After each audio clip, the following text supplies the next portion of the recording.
Welcome to industry Tamil எல்லாத்துக்கும் வணக்கம் guys. நம்ம குட் பேட் அக்லி படத்துலேருந்து ஒரு அப்டேட் கிடச்சிருக்குது.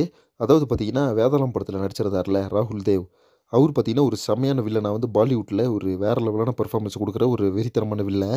இப்போ பார்த்தீங்கன்னா அவர் குட் பேட் அக்லி படத்தில் இருக்காரு அப்படின்ற ஒரு தகவல் கிடச்சிருக்குது. குட் பேட் அக்லி படத்தை பொறுத்தவரைக்கும் ஸ்பெயினில் தான் ஸ்டார்ட் பண்ண போகிறாங்க. இது எல்லாத்துக்குமே தெரிஞ்ச ஒரு விஷயம் தான். பட் இப்போ பார்த்தீங்கன்னா அந்த ஃபஸ்ட் போர்ஷன் அப்படின்றது ஸ்பெயின் போகிறதுக்கு முன்னாடி செர்பியாவில் போய் எடுத்துடலாம் அப்படின்ற ஒரு ஐடியாவில் இருக்காங்க. அது நான் ஏற்கனவே சொல்லியிருந்தேன் கைஸ். ஸோ இந்த வீக்கு இல்லைனா வந்து அடுத்த வீக் வந்து கண்டிப்பாக கிளம்பிடுவாங்க. எத்தனை கிடச்சிருக்க தகவல்.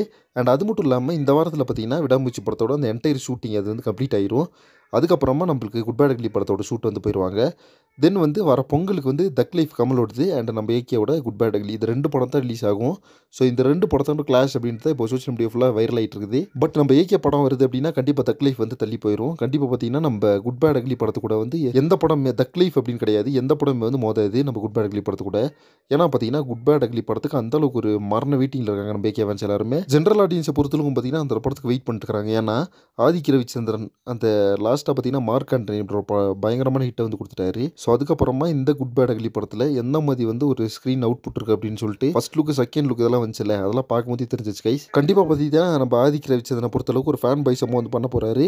அதனால பார்த்தீங்கன்னா அந்த படத்தோட எக்ஸ்பெக்டேஷன் அப்படின்றது வேறு லெவலில் கண்டிப்பாக பேன் இண்டியாவாக வந்து ரிலீஸ் பண்ண போகிறாங்க படத்தை. ஓகே ஃப்ரெண்ட்ஸ், ஃபைனலாக வந்து நம்ம குட் பேட் அக்லி படத்தில் வந்து ராகுல் தேவ் ஒரு கமிட் ஆயிருக்காரு. இதை பற்றி உங்கள் ஒப்பீனியன் சொல்லிட்டு கமெண்ட்ஸில் மறக்காம மென்ஷன் பண்ணுங்கள். நெக்ஸ்ட் ஒன் பண்ணுறேன். Thank you very much friends.